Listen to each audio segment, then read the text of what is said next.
एक चोरी और एक होती है सीना चोरी। चुनाव आयोग की 80 मिनट की प्रेस कॉन्फ्रेंस को ध्यान से सुनते वक्त बार बार ये चीज मेरे मन में आ रही थी।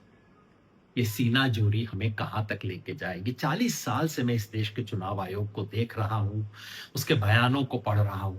ऐसी शर्मनाक प्रेस कॉन्फ्रेंस कम से कम मुझे तो कोई याद नहीं आती। याद रखिए संदर्भ क्या है। आज इस देश के विपक्ष का नेता और जिस राज्य में चुनाव होने वाला है उसके तमाम नेता एक वोटर अधिकार यात्रा निकाल रहे हैं वोट की चोरी के खिलाफ। एग्जैक्टली उसके लॉन्च होने वाले दिन, संडे के दिन आफ्टरनून को चुनाव आयोग एक प्रेस कॉन्फ्रेंस करता है। आज सुबह द हिंदू में एक सर्वेक्षण छपा है जो दिखाता है कि चुनाव आयोग की साख आज तक कभी इतनी नहीं गिरी थी जितनी कि आज हो चुकी है। इस संदर्भ में तमाम सवाल हैं। चुनाव आयोग प्रेस कॉन्फ्रेंस करता है, किसी सवाल का जवाब नहीं देता। सवाल है कि अगर राहुल गांधी से आप एफिडेविट मांगते हैं तो अनुराग ठाकुर से क्यों नहीं? सवाल है कि आप क्या बेंगलोर में जो कुछ प्रमाण आए हैं उसकी जांच करेंगे?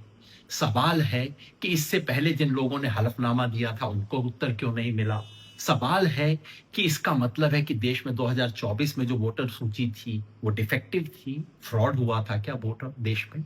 सवाल है कि बिहार में कितने लोगों ने बगैर डॉक्यूमेंट के अपने एन्यूमरेशन फॉर्म दिए, कितने लोगों के फॉर्म पे नॉट रिकमेंडेड लिखा गया?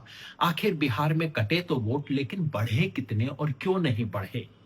किसी सवाल का जवाब नहीं, बार बार याद दिलाने पे जवाब नहीं। और जवाब के बदले लफ्फाजी, जवाब के बदले धमकी की भाषा। इस देश की संवैधानिक संस्था का प्रमुख देश के विपक्ष के नेता को धमका रहा है। ऐसा कभी नहीं हुआ। 2002 में नरेंद्र मोदी जी ने उस समय के चुनाव आयुक्त लिंगदो साहब का नाम लेकर जनसभाओं में मखौल उड़ाया था। चुनाव आयोग ने सर झुका के सिर्फ अपना काम किया था। आप चुनाव आयुक्त हैं, आपकी जिम्मेवारी है कि अगर देश में सवाल उठ रहे हैं तो आप कहें हम जांच करवाएंगे। ऐसी दूध का दूध और पानी का पानी कर दें कि आपके आलोचक भी दांत में उंगली दबाने के लिए मजबूर हो जाए। आपका काम है कि कल तक किसी के मन में अगर शक था तो उस शक को आप समाप्त कर दें।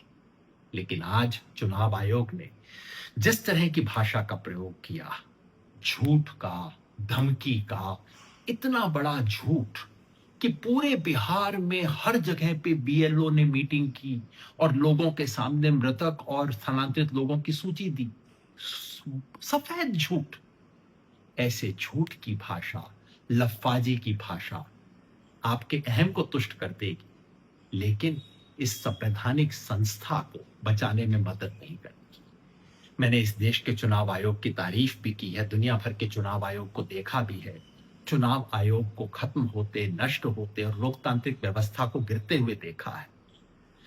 मैं अनुरोध भी करता हूं, चेतावनी भी देता हूं भारत के चुनाव आयोग को, इस महान संस्था को आप जिस रास्ते पे ले जा रहे हो ये पाकिस्तान और बांग्लादेश वाला रास्ता है जिससे लोकतांत्रिक व्यवस्था ध्वस्त हो जाएगी। अपने अहम के लिए नहीं, इस देश की लोकतांत्रिक व्यवस्था को बचाए रखने के लिए कृपया ये धमकी और लफ्फाजी की बात बंद कर दीजिए। अगर कोई चोरी हो गई हो तो उसकी जांच करवा दीजिए, सीना जुड़ी बंद कर दीजिए।